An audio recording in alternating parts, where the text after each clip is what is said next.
हजारों साल से जो लोग शिक्षा से और संपत्ति से मनु संहिता के कारण महरूम किए गए, उनकी लड़ाई तो अभी बदस्तूर जारी है। आदिवासी राष्ट्रपति तो बना दिया, मगर आप गर्भगृह में जाने से रोक दिया। जब तक आरक्षण की सीमा के विस्तार को ओबीसी मुख्यमंत्री हैं और ओबीसी की वकालत प्रधानमंत्री कर रहे हैं, तो अनुसूची 9 में डालने के लिए उनको कौन रोक रहा है? ईडब्ल्यूएस का आरक्षण आया था तो 1 हफ्ता के अंदर सब काम हो गया था कि 4 शंकराचार्य के प्रमुख पीठ हैं, उसमें कम से कम एक तो दलित को दे दो ना आरक्षण। क्या दिक्कत है? इस देश में आज भी 140 करोड़ की जनसंख्या में लगभग 115 करोड़ के आसपास जाति के कारण अपमानित है, जाति कारण अछूत है। आज भी गटर में उतरने वाले की जातियां नहीं बदली है। बटेंगे तो कटेंगे, ये वोट का सगुफा है, और वोट का सगुफा है तो आप उससे पहले भैया आरक्षण विस्तार को स्वीकार करिए देश स्तर पर। क्या आप गांव टोले कस्बों के स्कूल को खत्म करने जा रहे हैं न्यू एजुकेशन पॉलिसी में?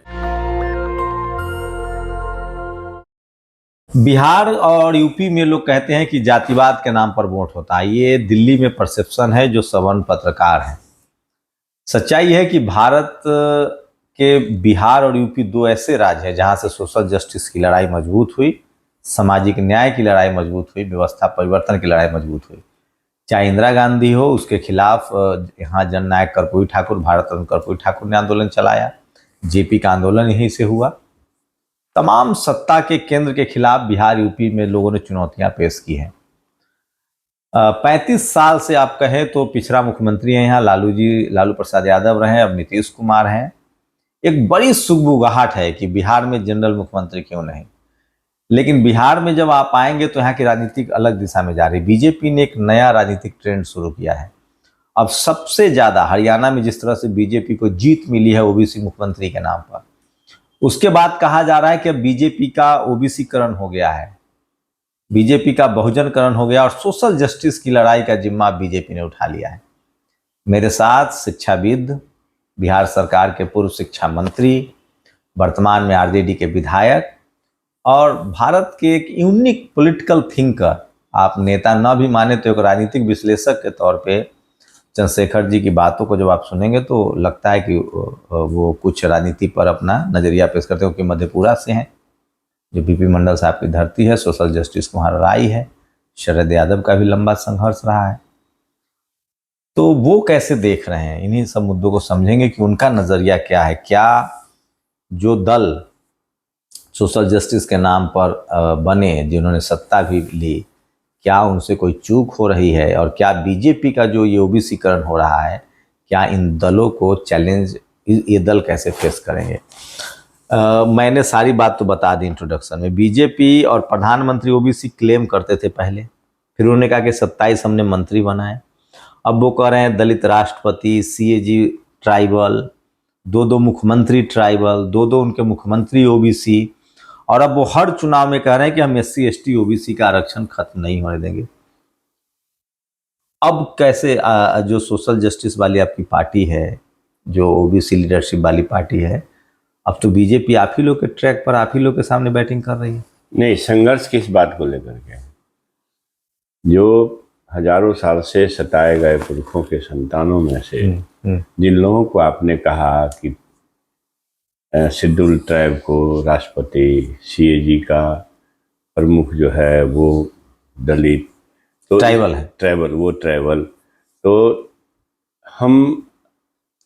हमारे जो नीतिगत मामले हैं जिस बात पर सोशलिस्ट पार्टी खड़ी है, जो समाजवादी पार्टी जो खड़ी है, तो इस एक शंभू सिंह को हम प्रस्ताव दे करके किसी ऊंचे मुकाम पर रख दें, ये लड़ाई इसकी नहीं है ना। लड़ाई इसकी नहीं है। लड़ाई ये है कि भाई जो हजारों साल से जिनको आपने छूत अछूत में बांट के रखा, जाति के नाम पर निचली पंक्ति का लोग घोषित किया, नीच कहा, अधम कहा, तो भाई उन लोगों को आप सिंबलाइज कर रहे हैं कि चिराग पासवान को हम मंत्री बना दिया। इसका मतलब क्या हो गया? ये संघर्ष बंद हो गया। एक आदमी को आप कोई लाभ के पद पर बैठा दीजिए और समाज जो है टकटकी नज़र से देख रहा है कि हमारा उद्धार कब होगा, हमारा उद्धारक कब आएगा।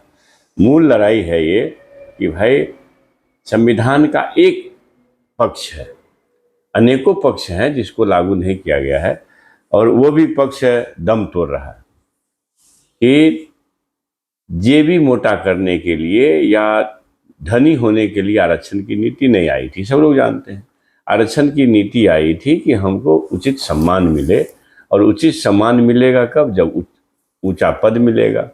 तो ये जो हजारों साल से जो लोग शिक्षा से और संपत्ति से मनु संहिता के कारण महरूम किए गए, उनकी लड़ाई तो अभी बदस्तूर जारी है। अगर मान लीजिए आपने कहा, नारे दे सकते हैं लोग, ओबीसी प्रधानमंत्री, ओबीसी में हूँ, मैं नीच नहीं हूँ, नीच जाति का हूँ, ये वोट बटोरने के लिए लोग कह सकते हैं।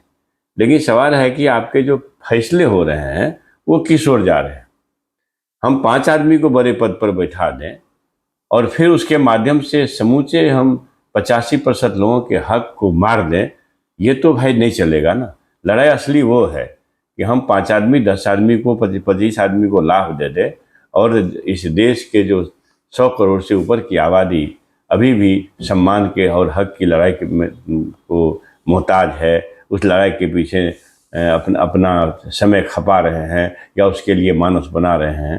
तो मोटे तौर पर मैं जिसमें ये कहना चाहता हूँ कि आदिवासी राष्ट्रपति तो बना दिया, मगर आप गर्भगृह में जाने से रोक दिया। आप आदिवासी राष्ट्रपति तो बना दिया, लेकिन संसद भवन के उद्घाटन समारोह से अलग रखा। ये क्या हो रही है? असली लड़ाई तो यही है।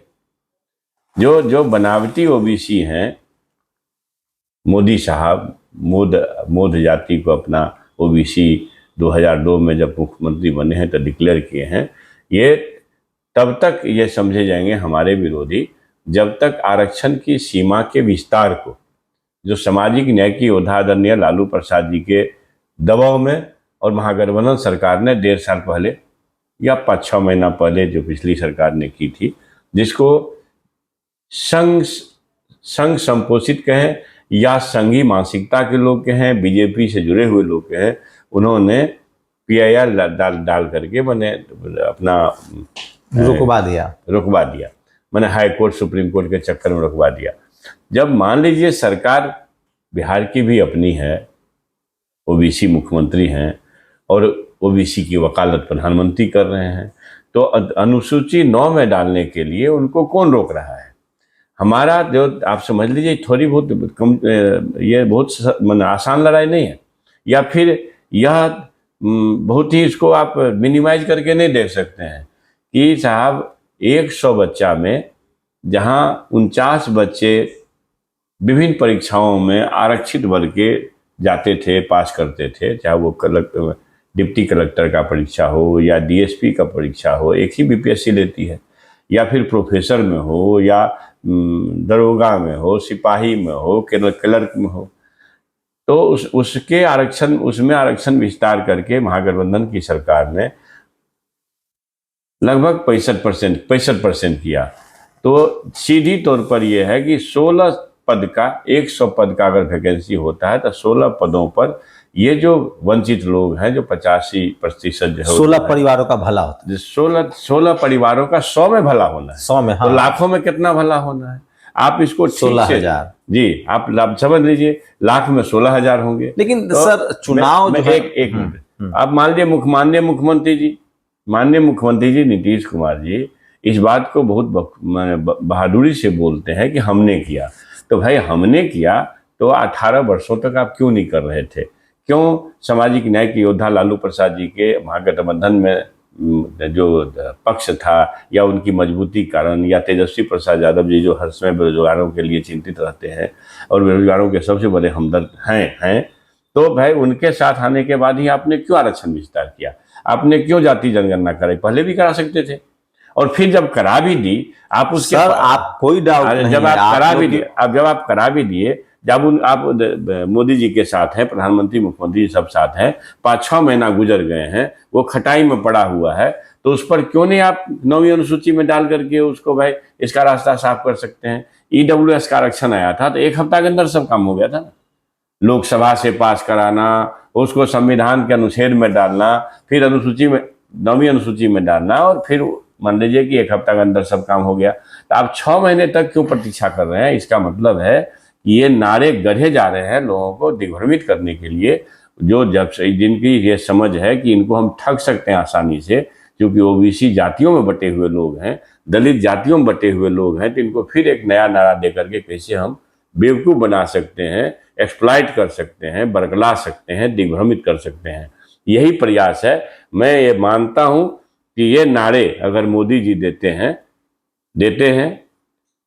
भी हैं, क्योंकि उनको पता है कि 50% अलग होगा तो हम कहीं के न रहेंगे, तो इनको पहले ये करना चाहिए कि एक निर्देश जारी करना चाहिए कि 4 शंकराचार्य के प्रमुख पीठ हैं, है ना, सिद्ध पीठ, उसमें कम से कम एक तो दलित को दे दो ना आरक्षण। क्या दिक्कत है इसमें? आप हिंदू बना रहे हो तो भाई हमको हिंदू मानते हो तो एक तो दे दो आरक्षण। आप वो नहीं कर सकते हैं।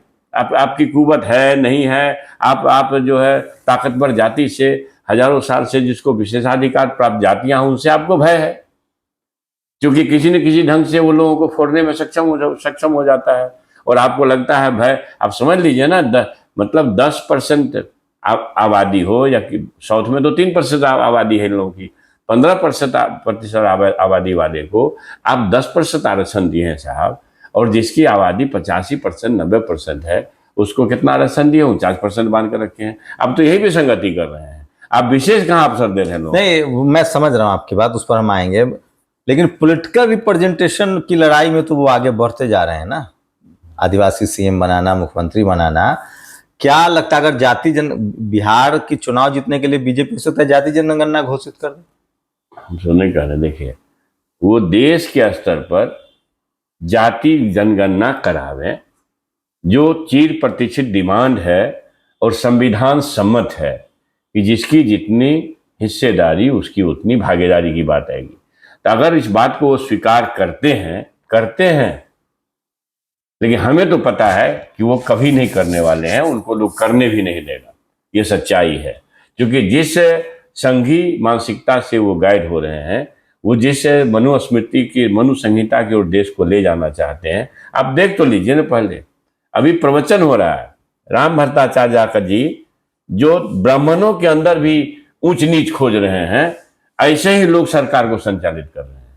एक तो प्रिविलेज क्लास ब्राह्मण है और भी जातियां हैं, और ब्राह्मण के अंदर भी कहते हैं राम भट्टाचार्य जो बहुत का तो टॉपर रहे हैं, ज्ञानी रहे हैं, मोदी जी वहां जाते हैं, नतमस्तक होने जाते हैं, देखे वीडियो मैंने सोशल मीडिया के ही माध्यम से, और वो साहब कहता है कि फलाना जो ब्राह्मण है वो नीच है, वहां हम लोग अपनी बेटी ने भी आते हैं। जो ब्राह्मणों के अंदर भी नीच ऊंच खोजता हो, वही उसी मानसिकता का लोग देश संचालित कर रहा है। मैं छोड़िए ना, मैं नौकरी वाली बात कर रहा हूँ। अगर नरेंद्र मोदी, आपको क्या लगता है कि वो ओबीसी क्लेम कर रहे हैं, सोशल जस्टिस की बात कर रहे हैं, लेकिन रिजर्वेशन का आंकड़ा नहीं बढ़ाएंगे? तो वही ना, मैं तो मूल बात तो यही कहा। मैं तो ये पूरे आपके डिस्कशन का, आपके कन्वर्सेशन का यही उद्देश्य था जानना, तो उसी को मैंने क्लियर किया कि ये लोग नारे गढ़ेंगे, लोग फोड़ना है, ये लोग हमको हिंदू बनाएंगे चूंकि फोड़ना है, मगर मंदिर में राष्ट्रपति तक को नहीं जाने देंगे। अगर चले भी जाते हैं और सरकार में अब इसके प्रति थोड़ा सा भी संवेदनशीलता होती, तो कोविंद साहब को जब 2018 में रोका गया था, संभवतः 2018 में ही रोका गया था, सब पत्नी गए थे, बाद में राष्ट्रपति भवन से नोटिस भी हुआ, कार्रवाई क्या हुई। लेकिन एक जो नया उनका नारा है, बटेंगे तो कटेंगे, और खासकर जो मुस्लिम समाज के जो 2 इंस्टीट्यूट हैं, आज जामिया और एएमयू, आपकी पार्टी पर ज़्यादा, सपा और आरजेडी पर ज़्यादा नज़र है, क्योंकि मुस्लिम समाज आपका कैडर वोटर भी है। वो SC ST OBC को कह रहे हैं कि मुस्लिम संस्थानों में रिजर्वेशन नहीं मिल रहा है तुमको, उसकी लड़ाई लड़ो। इससे कैसे बच पाएंगे आप? अब देखिए, तो हमें भिड़ाने की तैयारी हो रही है ना, हमारे लिए वेलफेयर की तैयारी तो नहीं हो रही है, हमको भिड़ाने की तैयारी हो रही है। लगातार नफरत बो करके कैसे हम छद्म हिंदूवाद के टूल्स के रूप में काम करावें ये बड़ी जमात को, ओबीसी को, इस काम में वो लगे हुए हैं। उनकी नीयत अगर साफ होती भाईजान, तो इमीडिएटली जाति गणना कराते। सरकार नहीं बनी है और जाति गणना कराते तो ये माना जाता कि उनकी अंतरात्मा में कुछ सफाई आई है, और ये सिर्फ नारे देकर के बटेंगे तो कटेंगे। साहब, तो आप ये बताइए कि जो लोग हमको मंदिर जाने से रोकता है, वो आदमी हमारे लिए सोचता है? जो हमको अभी भी आज भी अछूत बना के रखा है, वो हम हमारे वेलफेयर की बात सोचता एक है। नया एजेंडा है उन लोगों की, वक्फ बोर्ड की जमीन जो है वो गैर भूमिहीनों को बांट दी जाएगी। अब ये देखिए, इस तरह की जो उनके बातें, पास हिंदू मुस्लिम करने के बहुत सारे आइडिया है, कैसे लड़ पाएंगे आप लोग? देखिए और तो उनके पास मीडिया, इसके लिए प्रचार प्रसार के लिए मीडिया भी है, तंत्र भी है। पूरे देखिए तो इस लड़ाई में, समाजवाद की इस लड़ाई में, समाजवाद के जनकों में से जितने भी लोग हैं, आप सबको जानते हैं शंभू बाबू, और आप बेबाक पत्रकार हैं, निर्भीक और बेबाकी से अपनी निर्भीकता और बेबाकी से अपनी बात को रखते हैं।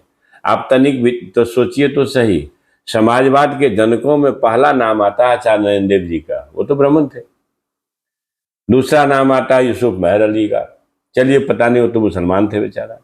तीसरा नाम आता है डॉक्टर लोहिया जी का। चौथा नाम आता है जयप्रकाश नारायण जी का। पांचवा नाम आता है बसावन सिंह जी का। फिर उसके सेकेंड लाइनर हुए हैं जननायक कर्पूरी ठाकुर जी, भारत रत्न है, वो समाजवादी धरोहर है। वो चौधरी चरण सिंह जी हैं, हमारे यहाँ के भूपेंद्र नारायण मंडल जी थे।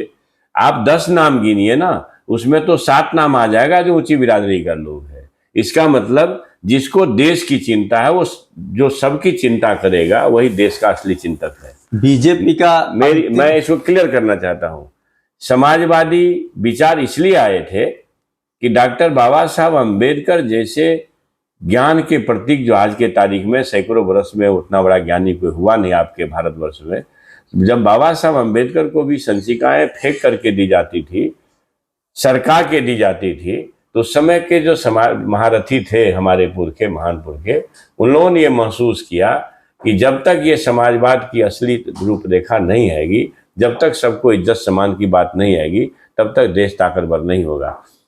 किसी भी परिवार में अगर 10 आदमी है, 8 आदमी बीमार है, तो वो स्वस्थ परिवार नहीं कहलाएगा।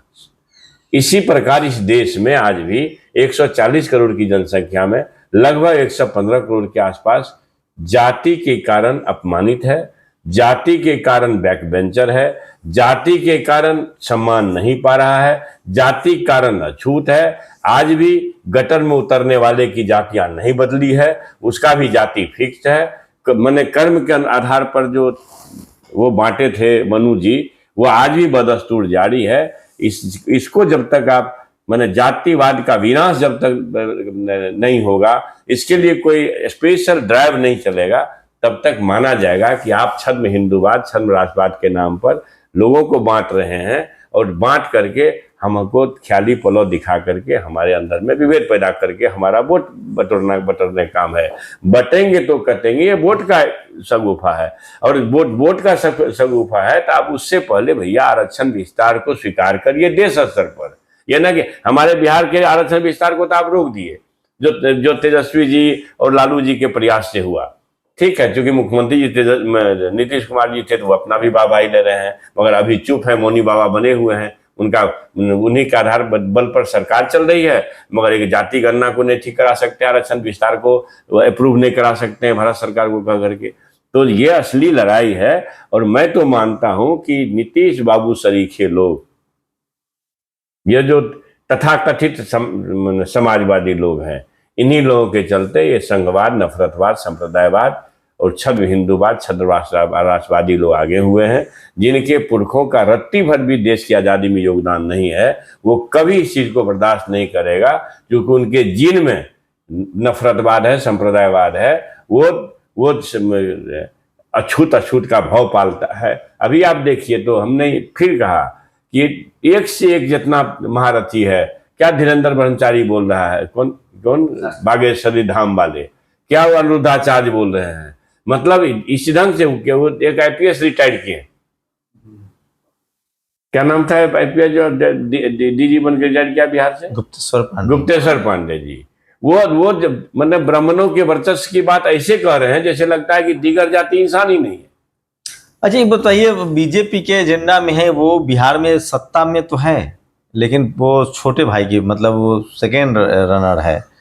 लालू यादव की पार्टी उनके राह में बड़ी बाधा है, और बीजेपी का एकमात्र लक्ष्य है कि बिहार में अपनी सरकार, नीतीश जी उसके पाले में है, बिहार में अपनी सरकार, उसके रास्ते में आरजेडी आ रही है, और लोग कह रहे हैं कि इस बार आरजेडी के लिए साम दाम दंड भेद जैसे भी हो, बीजेपी सोशल जस्टिस के नाम पर, चूंकि तमाम बैकवर्ड दलित नेताओं को पार्टी में भी लाया जा रहा है, उनको अपना मीडिया, सब तो प्रधानमंत्री ने एक ओबीसी चेहरा को मीडिया सलाहकार ही बना लिया है, जो पत्रकार सोशल जस्टिस के बड़े पैरोकार थे दिलीप मंडल।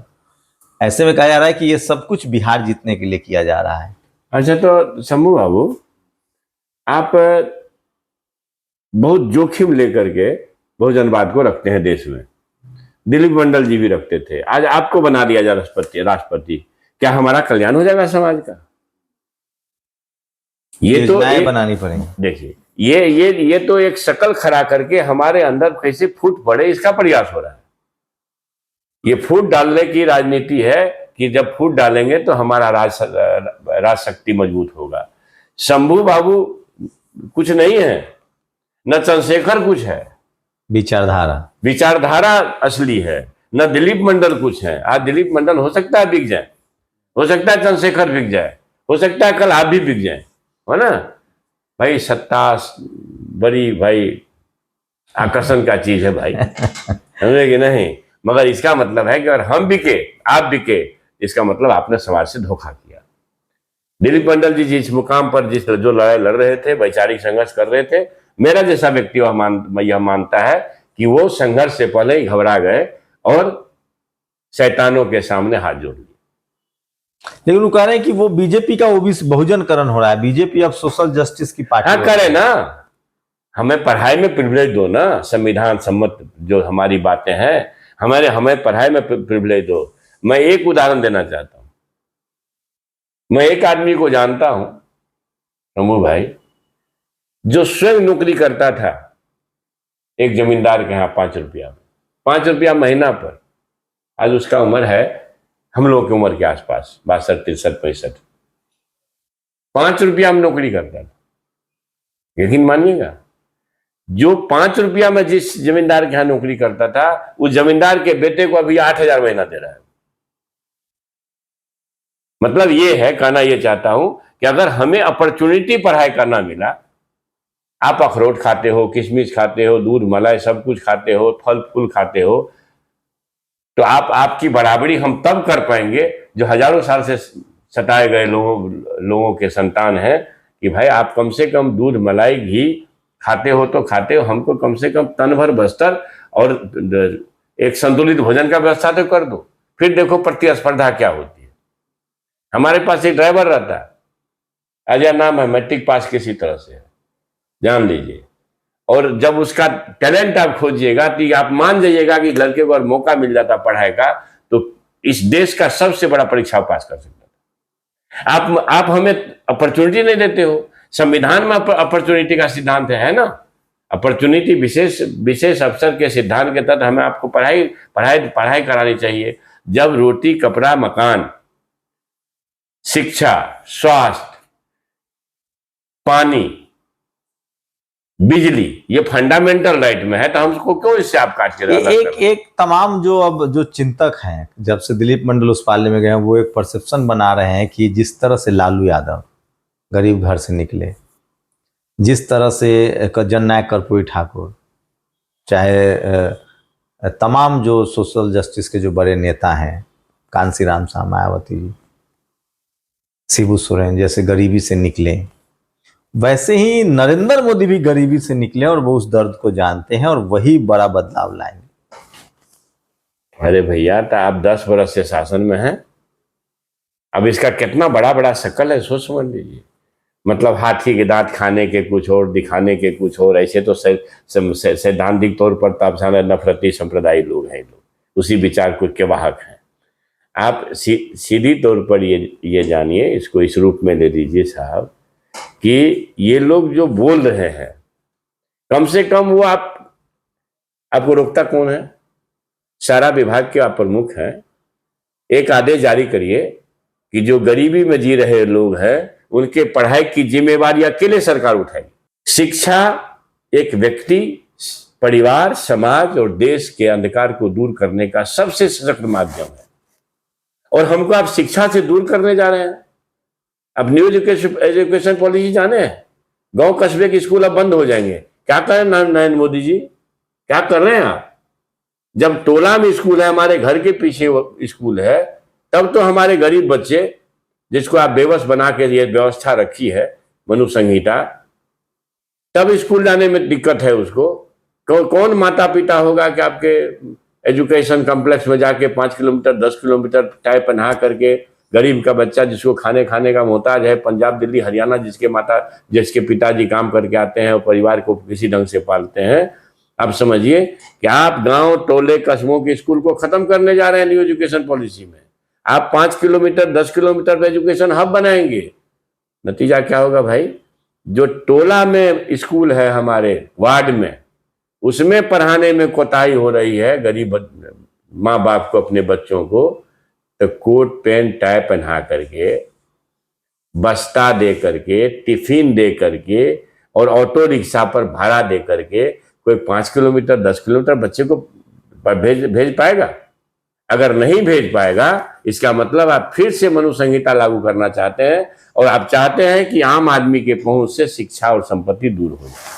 इसके लिए सर आप काम कर रहे हैं। ये बहुत ही खतरनाक डिजाइन है। इस डिजाइन को अगर आप सच में अगर चाहते हैं कि देश के 85% लोग जो हजारों साल से सताए गए हैं, अब आज भी सताए जा रहे हैं, आप उसी सताने वाले लोगों के बीच में वैचारिक रूप से हैं मोदी साहब हमारे, तो निश्चित तौर पर सबसे पहले पॉलिसी बना करके, कानून बना करके ये लागे कि हम 10 किलोमीटर एजुकेशन हब बनाए, लेकिन ये कहें कि साहब नहीं, हम हर गरीब के बच्चे को फ्री में वहां तक धोएंगे, वहां तक पढ़ाएंगे, वहां खाना पीना देंगे।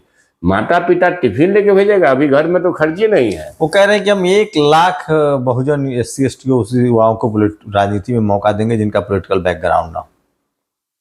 1 लाख को देंगे पॉलिटिक्स में मौका, ठीक है, तो आपको नीतिगत फैसले लेने में क्या दिक्कत है? आप वैचारिक फैसला से कौन रोक रहा है आपको? कहने का आपका मतलब है कि वो सिर्फ नारा दे रहे हैं? जी बिल्कुल बिल्कुल, नारा दे रहे हैं लोगों को, फिर से हिंदू के नाम पर हमको इकट्ठा कर रहे हैं, मगर मंदिर ढुकने नहीं देंगे। आप सबसे पहले, आप सरकार में हैं, आपको किसी से याचना नहीं करनी है। आप पहले जो हमारा फंडामेंटल राइट है, आप किसी के लिए करिए न करिए, लेकिन हजारों साल से सताए गए पुरखों के संतानों के लिए तो करिए, जिसके लिए आप नारा दे रहे हैं, हमको हिंदू बनाने में लगे हुए हैं। दूसरी कि कोई भी स्वस्थ समाज नफरत बो करके तरक्की नहीं कर सकता है। आप चाहते कि हाँ, इंसान के बीच में भेद कैसा चाहते हैं? इंडोनेशिया में 2% हिंदू है, कहाँ मारकाट हो रहा है, कहाँ नफरत हो रहा है? इसका मतलब नफरत का टूल्स आपको सत्ता पर बना के रख सकता है, इसलिए नफरत बोल रहे हैं। आप सिर्फ नारा कर रहे हैं, आप करने कुछ नहीं जा रहे हैं। मैं गारंटी लिख के दे सकता हूं कि जिस दलदल में, जिस वैचारिक समूह में फंसे हुए हैं, वो कोई सोशल जिस वैचारिक समूह में फंसे हुए हैं मोदी जी, उनकी हिम्मत नहीं है कि यह एक रिफॉर्मेशन का मैंने कानून बना कर कोई बड़ा सोशल रिफॉर्म करेंगे तो उनका जो कैडर जनरल कैटेगरी 7 वोट नाराज हो जाएगा, चाह के भी नहीं कर सकते। लीजिए, 10% से उनको खतरा है ना, क्योंकि वो उनकी एकता को ये भंग नहीं कर सकते हैं ना, इसलिए उसका टूल्स बने हुए हैं। और मनुवाद एक खतरनाक डिजाइन है भाई साहब। ये जातियां बनाई गई हैं कि आपस में आपको मेल नहीं हो। ये आपके माध्यम से संपूर्ण देश के दलितों, पिछड़ों, अति पिछड़ों को, गोया की अभिवंचितों को, बेवसों को कहना चाहता हूं कि साहब, आप ऐसे डिजाइन से सतर्क रहिए। आपको अपने बच्चों को नौकरी दिलानी है, आपके बच्चे को शिक्षा देना है, और शिक्षा से बड़ा जीवन से लेकर के देश के अंधकार को दूर करने का कोई दूसरा माध्यम नहीं है। इसलिए अपने अस्तित्व को अगर बना के रखना है तो ये छद्म हिंदूवाद, छद्म राष्ट्रवाद से आपको बचना होगा, और आपको अपने रास्ते अंबेडकर साहब में ही तलाशने होंगे, दूसरा कोई रास्ता नहीं। तो मैं इसीलिए कहता हूं कि बीजेपी जो जिस तरह से SC ST OBC की बात कर रही है, उसको लेकर ये आपकी प्रतिक्रिया थी। ये हमारे साथ थे पूर्व शिक्षा मंत्री, बिहार विधानसभा के सदस्य, वर्तमान विधायक, RJD के नेता। बिहार यूपी में पता चलेगा कि OBCकरण जो बीजेपी कह रही है, जो SC ST OBC की बात कह रही है, और जो हिंदू मुस्लिम का जो नया पैटर्न है, आरक्षण की लड़ाई लड़ने का जो बीजेपी दावा कर रही है, उस पर बिहार यूपी के लोग की क्या प्रतिक्रिया है, अब कैसे रिजल्ट आते हैं, ये देखने वाली बात होगी। आप लोग अपनी राय जरूर दीजिए, आपकी राय बहुत जरूरी है। नेशनल दस्तक की आपसे गुजारिश है कि अगर इसको बचाना चाहते हैं तो नेशनल दस्तक को सब्सक्राइब करने के लिए रेड कलर के सब्सक्राइब बटन को दबाएं, फिर बेल आइकन की घंटी दबाएं। नेशनल दस्तक को बचाने के लिए बहुत जरूरी है कि हर खबर को शेयर करें, लाइक करें, कमेंट जरूर करें।